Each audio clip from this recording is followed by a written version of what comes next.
प्यारे बच्चों नमस्कार। हायर मैथमेटिक्स के फोकस कोचिंग सेंटर के ऑनलाइन प्लेटफॉर्म पे आपका स्वागत है। मैं विजेंद्र स्वामी और आज अपने बीएससी फर्स्ट ईयर में जो अपना अलजेब्रा पेपर है उसमें एक सब टॉपिक है। वैसे तो ये सेकंड यूनिट थी। सेकंड यूनिट में एक टॉपिक है अपने पास ग्रुप थ्योरी वाली बुक में, नाम है परम्यूटेशन। तो जैसे आपने प्लस टू और प्लस वन में आपने परम्यूटेशन कॉम्बिनेशन किया होगा, वो न्यूमेरिकल के लिए परम्यूटेशन की भाई क्रमचय और संचय नाम से, कि क्रमचय क्या था और संचय क्या था, कि 11 खिलाड़ियों में से 3 खिलाड़ी लेने हैं आपको, फिर आपको एक टीम बनानी है कि कितने प्रकार हो सकते हैं, या फिर ए बी सी से गाड़ियों के नंबर डिसाइड करने हैं। तो ये परम्यूटेशन कॉम्बिनेशन वाला जो पार्ट था वो प्लस वन प्लस टू में वो अलग था। यहाँ हम जो परम्यूटेशन करेंगे बीएससी फर्स्ट सेमेस्टर में, जो आपके सेकंड यूनिट दे रखी है यूनिवर्सिटी, उसका नाम ही परम्यूटेशन है, परम्यूटेशन ग्रुप। तो अब हम ग्रुप में परम्यूटेशन सीख। अब परम्यूटेशन ग्रुप एक अलग कंडीशन है और परम्यूटेशन एंड कॉम्बिनेशन एक अलग कंडीशन है। तो यहाँ अपना जो है वो ग्रुप थ्योरी पे है। उससे पहले आपने ग्रुप थ्योरी के जो भी हमने पीछे वीडियो लेक्चर बनाए हैं, जो भी आपने कवर किया है, उस ज्ञान को तो आपके पास रखना ही है।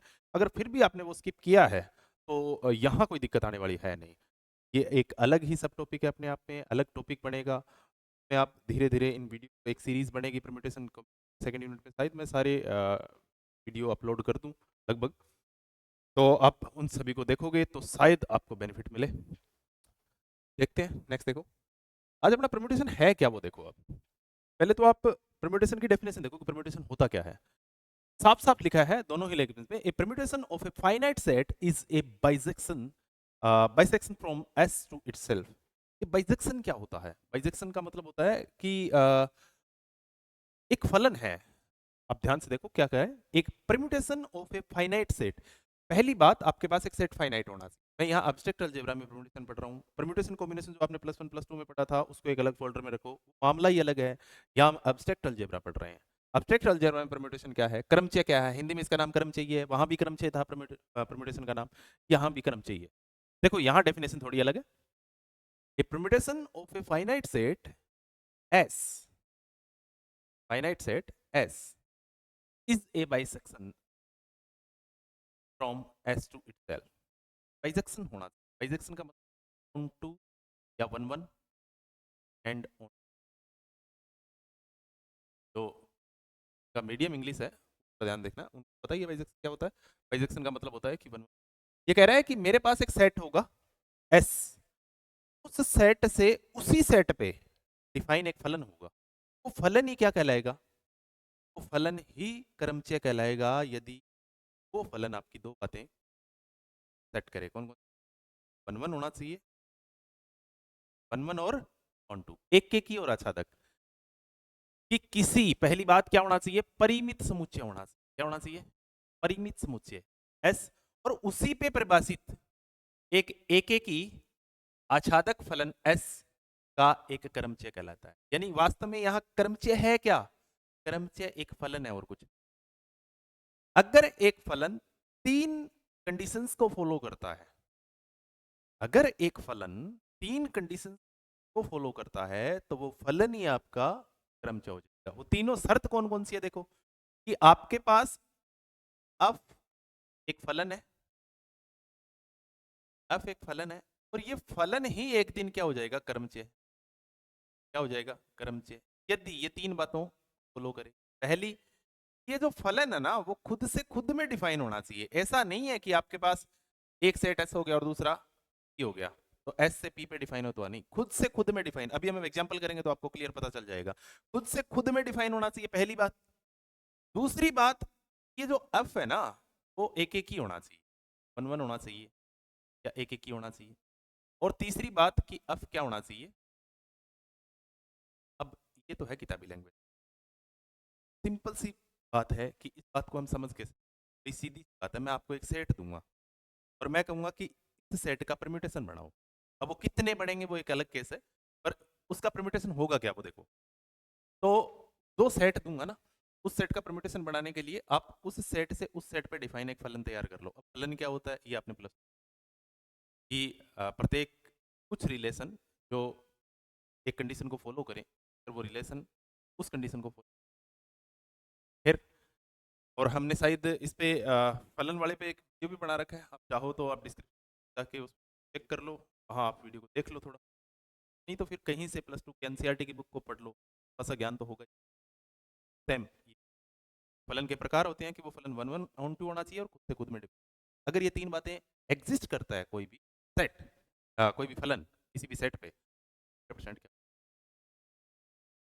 अब इसने एक उदाहरण लिया है कि उदाहरण देखो ये सेट का नाम क्या है 1 2 3 4। अब इससे डिफाइन, इससे इस पे डिफाइन, जैसे अफ है इस सेट का नाम मैं एस दे देता हूं, एस से एस डिफाइन कर दो। और ये पहली बात तो ये होनी चाहिए 3 कि ये 1 1 हो जाए। 1 1 का मतलब होता है हिंदी में एक एक ही, क्या नाम होता है, एक एक ही, एक एक ही, ये एक एक ही। और ये क्या होनी चाहिए, ये फलन क्या होना चाहिए, तो अच्छा तक, ठीक है ना। ये तीन बातें। अब देखो कि आपके पास 1 2 3 4 है, सेट का नाम क्या है 1 2 3 4। तो आप इस क्रमचय को लिखते वक्त आप यूं लिखो 1, क्लियर है, ये हो गया डोमेन, यानी ये सेट है मेरा। अब इस बात को यूं समझ लो कि फलन हम छोटे थे तब +2 +1 में ऐसे ही किया हम कर दिया। ये अफ है आपका, ये फलन ही क्रमचय कहलाएगा, ये सेट एस है, ये सेट भी एस है। यहाँ 1 है, यहाँ 2 है, यहाँ 3 है, यहाँ 4 है। एस में भी वही चारों एलिमेंट दोबारा आ जाएंगे कि एस से एस पे है। अब ये फलन है खुद से खुद में डिफाइन होना चाहिए, इस साइड भी एस होना चाहिए, उस साइड भी एस में होना चाहिए। दोनों बात लिख ली मैंने। इसका मतलब जो ये डोमेन है वो तो ऊपर लिख दूंगा, और जो रेंज आएगी ना, कोडोमेन या रेंज आएगी, वो नीचे लिख दूंगा।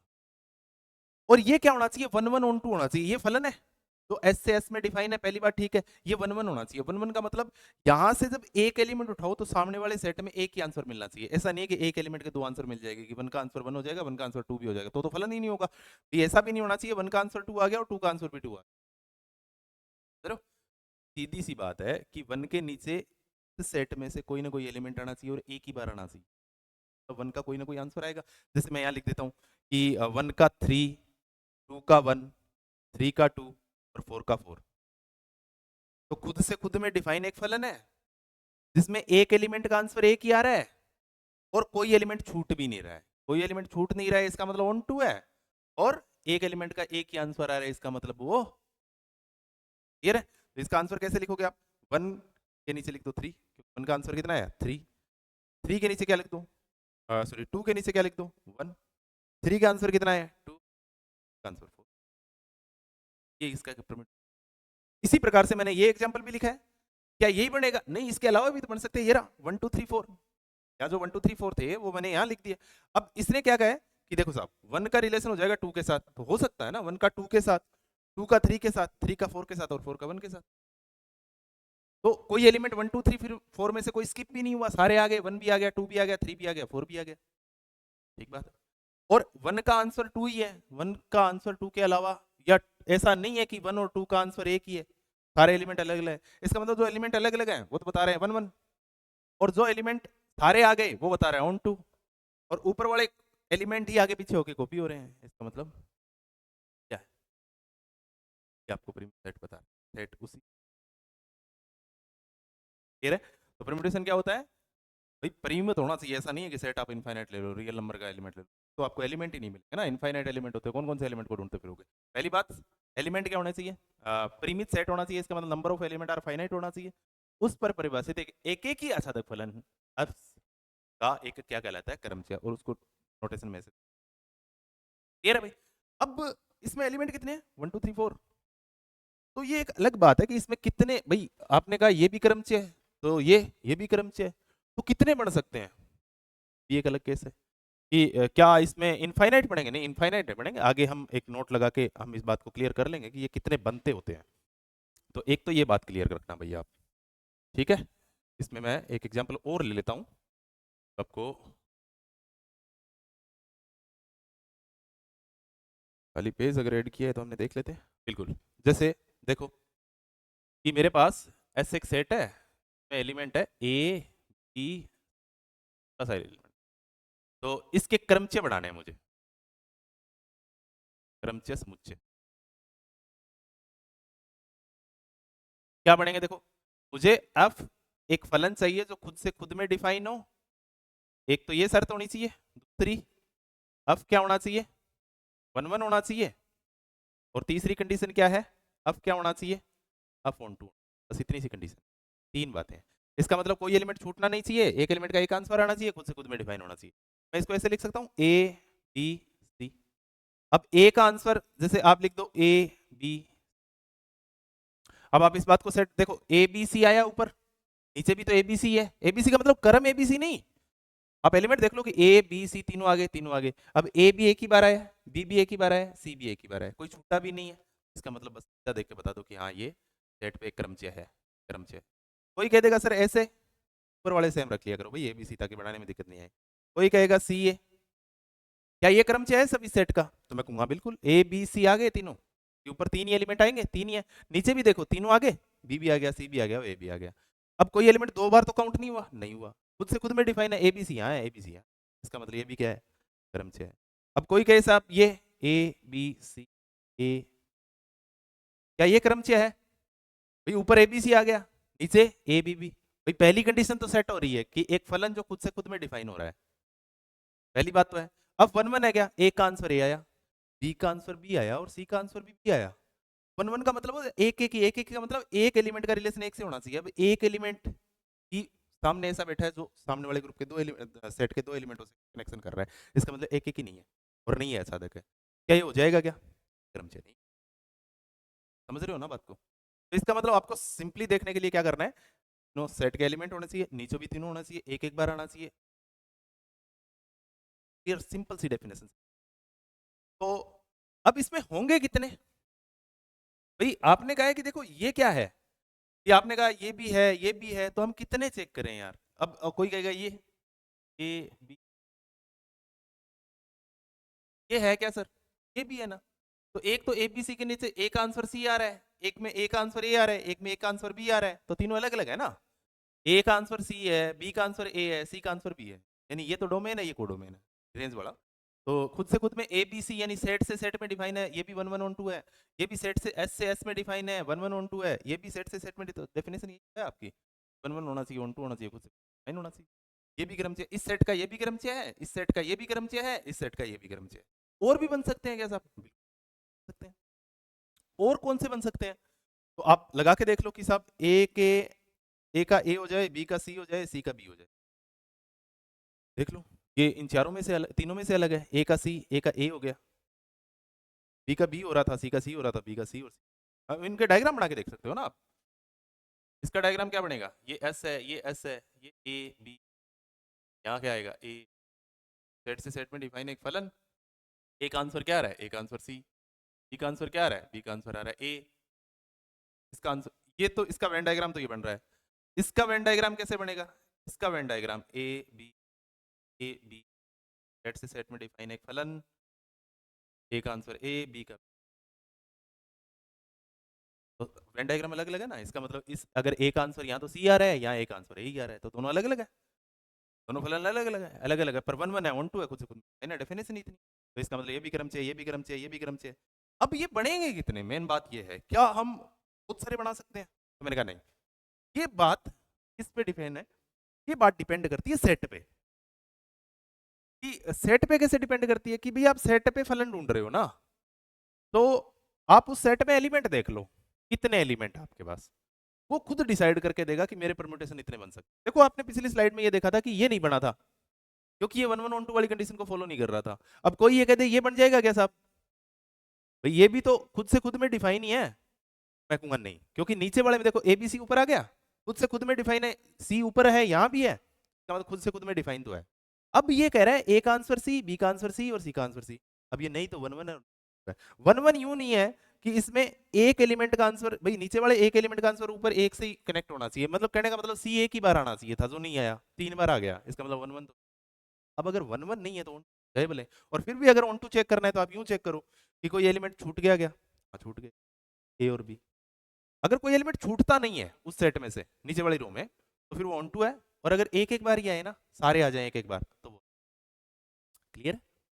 तो ये है साहब, समझ रहे हो इस बात को, तो ये क्रमचय नहीं है इस सेट का, ये भी क्रमचय नहीं है इस सेट का, ये चारों क्रमचय है, इसके अलावा दो और बनेंगे। अभी इस स्लाइड पे देखो आप कि कितने बनेंगे ये बताओ, तो मैंने कहा आप सेट डिसाइड करके देगा आपके पास परमिटेशन, सेट डिसाइड करेगा कि कितने परम्यूटेशन। तो यहां हम देखते हैं कि यदि किसी परिमित समुच्चय ए में n एलिमेंट है, कितने एलिमेंट है, n एलिमेंट है, अभी का मतलब एलिमेंट है, तो a का क्रमचय n असांक कहलाता है तथा एक एक क्रमचय की संख्या फैक्टोरियल n होगी। इसका मतलब अगर आपको सेट में एलिमेंट, आपने कहा है परिमित, परिमित सेट होना चाहिए, अगर परिमित है इसका मतलब number of element are finite, इसका मतलब आप परिमित बता रहे हो तो इसका मतलब आपको पता है कि उस सेट में एलिमेंट कितने होंगे। इस सेट से ही परम्यूटेशन डिसाइड होगा। यहाँ सेट के ऊपर एक फलन होगा, सेट से सेट में, उसी सेट से उसी सेट में डिफाइन एक फलन होगा, वो क्या होगा, फलन होगा, अगर वो फलन 1 1 और 1 2 हो। तो इसका मतलब ये परिमित बता रहे हो आप, सेट परिमित बता रहे हो, इसका मतलब एलिमेंट ऑफ नंबर की पता, नंबर ऑफ एलिमेंट का पता है आपको कि एलिमेंटों की संख्या कितनी है, और एलिमेंटों की संख्या होगी उसका फैक्टोरियल कर लो, जितना उसके फैक्टोरियल का आंसर आएगा उतने ही परम्यूटेशन बनने। देखो यहाँ एग्जांपल देखो इसका, कि मेरे पास एक सेट है इसमें 3 एलिमेंट है 1 2 3। अब कोई कहे कि इस 1 2 3 के आप इस सेट पे आप परम्यूटेशन बनाओ, तो परम्यूटेशन बनाना है इसका मतलब आपको एक सेट से सेट पे डिफाइन करता हुआ एक फलन बनाना है जो 1 1 1। तो मैं कहूंगा कितने बनेंगे, तो आपको क्या करना है, फैक्टोरियल n करना है। क्या करना है, फैक्टोरियल n। फैक्टोरियल का मतलब इस ए सेट में कितने एलिमेंट थे, तो यहाँ कितने एलिमेंट है, 3, फैक्टोरियल 3 कितना हो जाएगा, 6। तो कितने क्रमचय बनेंगे, 6, टोटल 6 क्रमचय बनेंगे, नहीं 5 बनेंगे, 4 बनेंगे, नहीं 7 बनेंगे, नहीं ज्यादा नहीं कम, 6 फैक्टोरियल। अब देखो कौन कौन से हैं भैया, आपको कि बना के दिखाओ। तो जैसे ये आप वेन डायग्राम बना लो, ये ए है, ए से ए में डिफाइन होना चाहिए भैया, आपके सेट का नाम ए है, इस बार ऐसे नहीं है, ए नाम लिख दो। ये अब फलन है, यहाँ 1 2 3 3 एलिमेंट है, यहाँ भी 1 2 3 3 ही है, खुद से खुद में डिफाइन होने चाहिए, और परम्यूटेशन बनाना है। तो सबसे पहले क्या करो, 1 का रिलेशन 1 से, 2 का रिलेशन 2 से, 3 का रिलेशन 3। तो आप कैसे लिखोगे कि भाई एक रिलेशन, एक परम्यूटेशन तो ये बन गया 1 2 3, 1 का आंसर 1, 2 का 2, 3 का 3। क्लियर, एक बना है अब तक, 5 और बाकी है। अब 2 सभी आ जाएंगे ऊपर नीचे, इनका नाम फिक्स करने की जरूरत नहीं है। 1 2 3 1 2। अब आप कोई कह दे कि 1 का आंसर तो 1 आ जाए, 2 का 3 आ जाए, 3 का 2 आ जाए, ये वेन डायग्राम इससे अलग है ना। इसका दूसरा परम्यूटेशन कौन सा बनेगा, दूसरा बन जाएगा 1 का 1 का 3 3, अलग है पहला परम्यूटेशन। देखो भाई इसी प्रकार से सारे किए हैं। अब 1 का मतलब पहला परम्यूटेशन 1 2 3 1 2 3, दूसरा क्या हो जाएगा 1 2 3, इसने कोई दूसरा नाम दे दिया, हमने कोई दूसरा नाम दे दिया, निकलेंगे ऐसे ही। 1 का आंसर, इसका वेन डायग्राम कैसे बनेगा, ये 1 2 3 1 2 3, इसका वेन डायग्राम क्या है, 1 का आंसर 2 आ रहा है तो 1 का आंसर 2, का आंसर कितना आ रहा है 3 का 3, और 3 का कितना आ रहा है 1, ये F2 हो गया। भले उसको नाम दे दो F2, इसको ये तो नाम ही है F1। अब 3 क्या हो जाएगा, इसका वेन डायग्राम कैसे बनेगा भाई, खुद से खुद में डिफाइन होना चाहिए, इस इधर भी ए होना चाहिए, इधर भी ए होना चाहिए, यहाँ भी 1 2 3 होना चाहिए, यहाँ भी 1 2 3 होना चाहिए, बस इनकी मैपिंग अलग अलग होनी चाहिए। 1 का आंसर कितना आ रहा है 3, 2 का आंसर कितना आ रहा है 1, और 3 का आंसर कितना आ रहा है 2। आगे भी देख लो 4 और 5 ये मिलेंगे आपको, ये रहा 4, 1 2 3 का आंसर कितना आ जाएगा 1 है, ये 2 3 है, क्या है यहाँ 1 का आंसर 1, क्या कर लिया, ये 1 2 3 हो गया, 3 हो गया, इसका आंसर 3 है, इसका आंसर 2 है, इसका आंसर 1, इसका क्या बन जाएगा 1 2 3 3, और 1 का आंसर 2 है, इसका आंसर 1 है, 3 का आंसर 3। कितने बन गए, कितने एलिमेंट थे 3, कितने बन गए 6। तो 1 2 3 पे अगर कोई पूछे कि एक सेट है मेरे पास इसमें 3 एलिमेंट है, तो आप बताओ उसमें कितने क्रमचय बना सकते हो, तो एग्जैक्ट 6, 6 से न ज्यादा न कम। 6 कौन कौन से बनेंगे वो डिसाइड कर लो। अब इसमें बनाने का तरीका ये है कि आप 6 बार 1 2 3 1 2 3 लिख लो, 6 बार लिख लो 1 2 3 3, कोई पूछ ही ले डायरेक्ट 6 बार लिख लो, क्योंकि 6 बनने वाले हैं, यही होता है परम्यूटेशन का साइन ही 3।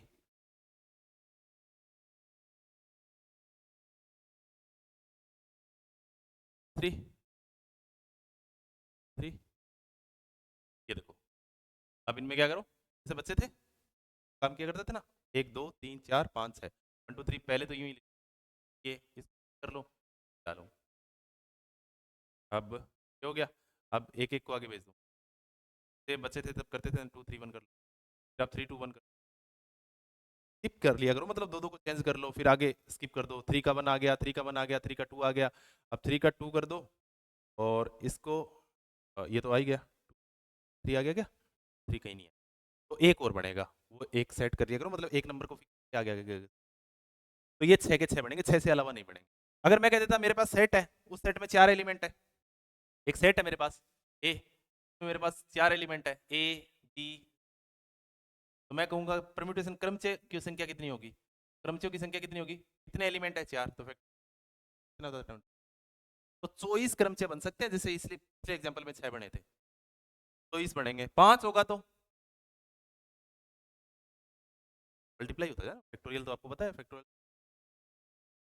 ये याद रख लिया करो, 6-7 तक याद रख लिया, फैक्टोरियल 4 इज इक्वल टू 24, 5 इसका 120, तो इसका मतलब क्रमचयों की संख्या भी हमें पता है बात को। अब एक इन क्रमचयों में जो मिला था ना आपको, हर बार ऐसा मिलेगा, जैसे ये जब 1 की इमेज 1 और 2 की 3 की 3, इसका एक स्पेशल नाम हो गया, इसका एक स्पेशल नाम हो गया, ये आइडेंटिटी है, आइडेंटिटी कौन सा है, आइडेंटिटी। एक पीछे भी देखा होगा आपने, तो इस एग्जांपल में भी देख लो, 1 की इमेज 1 और 2 की 3 की 3, तो ये आइडेंटिटी है, ठीक है वो।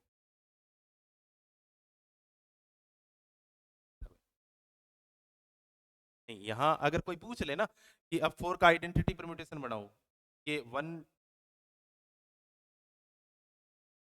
आइडेंटिटी होता है, मतलब परम्यूटेशन तो उन्हीं में से कोई एक है, 6 में से कोई एक है, जैसे यहाँ 24 आएंगे तो इसमें से कोई एक आएगा, ये इसका एक स्पेशल नाम है, 1 का 1, 2 का 2, 3 का 3 और 4 आइडेंटिटी परम्यूटेशन, ये प्रकार है एक प्रकार।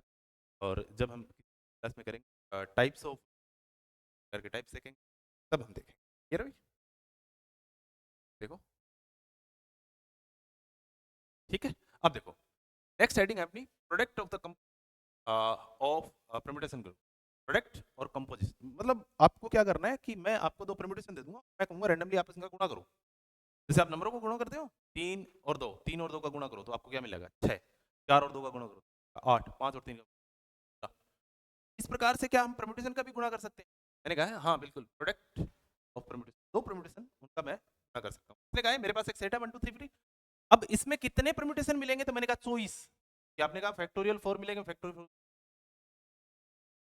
टोटल 24 मिलेंगे, उन 24 में से मैं आपको 2 दे रहा हूं, एक एरा एक एरा, एक का नाम एफ दे दिया, जैसे वहां F1 F2 F5 F6 क्या था, यहाँ F और G नाम दे देते हैं, एक एरा देख लो, यही है क्या, 1 2 3 4 है, नीचे भी 1 2 3 4, कोई स्किप नहीं होना चाहिए और कोई 2 बार नहीं आना चाहिए, तो कोई स्किप नहीं हुआ, 1 2 3 करूँ आगे, सेट से सेट पे डिफाइन 1 1 1, यहाँ भी देखो 1 2 3 4 है, नीचे भी 1 2 3 1 3, दोनों अलग अलग, देखो यहाँ 1 की इमेज है, यहाँ 1 की इमेज 3 है, दोनों अलग अलग है, तो इन दोनों परम्यूटेशन को गुणा करना है, तो गुणा करना सबसे एक सिंपल मेथड होता है, आप गुणा करना अगर कोई पूछेगा, तो आपको क्या करना है, आप लिखो पहले, बता देता हूँ आप, f इज इक्वल टू क्या है, f अपने पास 1 के नीचे लिखो 2 3, पहले को हिलाना ही नहीं आप, और g क्या है 1 के नीचे क्या है, ये रहे, अब मुझे क्या करना है, मुझे करना है f और g का गुणा, कोई प्लस प्लस वाला कोई चक्कर नहीं है, गुणा करना है सीधा, अब गुणा करना है तो क्या करेंगे, f dot g, f dot g करना है ना, तो आप 1 3 लिख लो, और नीचे वाले का भी 1 2 3 4 सेम लिख लो, बात को याद रख लो कि पहला परम्यूटेशन इनटू दूसरे परम्यूटेशन का जो ऊपर वाले का जो रो है ना 1 2 3 4, इसका भी 1 2 3 4 ही, पर ध्यान से करना, देखो इसके 1 2 3 4 के नीचे क्या आएगा, 2 3 4 1, 1 की इमेज 2 है, 2 की 3 है, 3 की 4 है, 4 की 1 है, अब नीचे वाले का भाई ऊपर नीचे आप मल्टीप्लाई में कैसे करोगे, 1/5 गुणा 5, 1/5 गुणा 5/1, तो 5 से 5 उड़ा दिया, 1 से 1 उड़ा दिया, आंसर 1 आ गया, ऐसा ही तो करते हैं, सेम काम है, ऊपर वाली रो पहले की और दूसरे की सेम रख लो, मैंने ऊपर वाले को तो सेम हिलाया ही नहीं है, 1 2 3 4 1 2 3 4 इसको मैं 1 2 3 4 कर लेता हूँ, अब ध्यान से करना, अब यूं मत लिख देना 1 का आंसर 3 है तो यहाँ 3 लिख दो, नहीं, ये नीचे वाला 1 ये है, इसका इमेज क्या है 4 है, इससे परम्यूटेशन में कोई इफेक्ट नहीं पड़ेगा कि 1 और 4 दोनों एक साथ आ रहे हैं, अभी भी क्या है 4 का आंसर कितना है 1 है, उसमें भी पढ़ोगे तो भी क्या आएगा, मैं वेन डायग्राम बना के बता दूंगा आपको, 2 का आंसर कितना है 3, 3 का आंसर कितना है 1 और 4 का आंसर कितना है 2, भाई इसका वेन डायग्राम क्या बनेगा, ये इसको मैंने ऐसे लिखा है तो क्या लिख सकता हूँ क्या, भाई इसका वेन डायग्राम क्या बनेगा 1 2 3 4 1 2 3 4, ठीक है ना, तो 1 का आंसर कितना आ रहा है 3, 2 का आंसर कितना आ रहा है 4, और 3 का आंसर कितना आ रहा है 2, और 1 का आंसर कितना आ रहा है, आंसर कितना आ रहा है 1, यहाँ भी देख लो 4 का आंसर कितना आ रहा है 1, 2 का आंसर कितना आ रहा है 3, अरे 3 का आंसर कितना आ रहा है 2, और 1 का आंसर कितना आ रहा है 3, का आंसर कितना आ रहा है 4। सही है। इससे मतलब पूरे जोड़े को हिलाओगे ना आप, ऊपर और नीचे वाले को आगे पीछे लेके जाओगे, तो इससे परम्यूटेशन नया नहीं होगा, सेम ही डायग्राम वाला वही होगा। कोई उसको किसी तरीके से पढ़ रहा है, हमने उसको क्रम से पढ़ लिया, आगे पीछे कर आपने 1 2 आगे पीछे। अब देखो, आप अपने दिमाग में रखना, काटना मत, 1 2 3 4 कैंसिल आउट।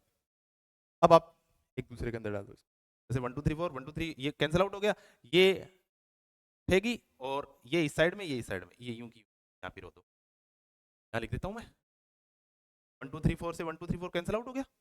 आप अपने दिमाग में करना भाई, इस तरह से लाइन मत मारना। अब 4 3 1 2 और वहां क्या आ जाएगा 2 3 4 3 आपका दो।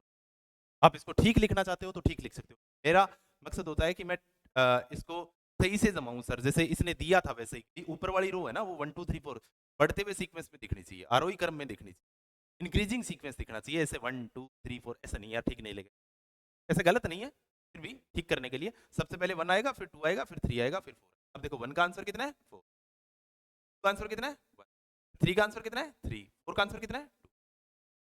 ये आपका फाइनल, आपको ज्यादा, और यहाँ से एक क्वेश्चन पक्का पूछेगा।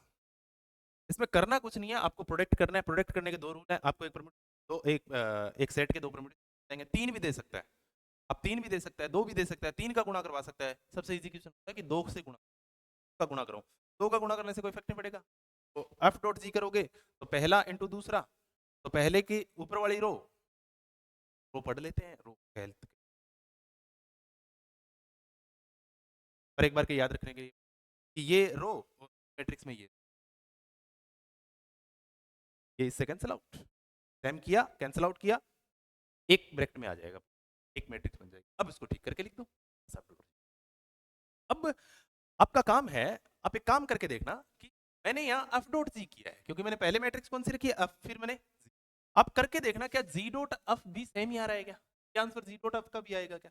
आपको बता देता हूँ जनरली ये कई कई बार ऐसा हो जाता है, कई बार, तो आप इसमें करके देखना भाई एफ डॉट जी देखना।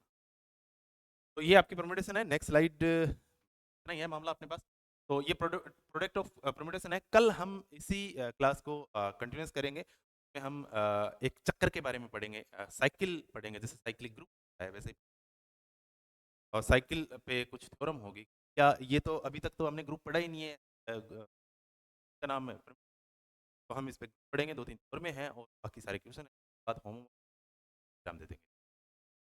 तब तक के लिए नमस्ते।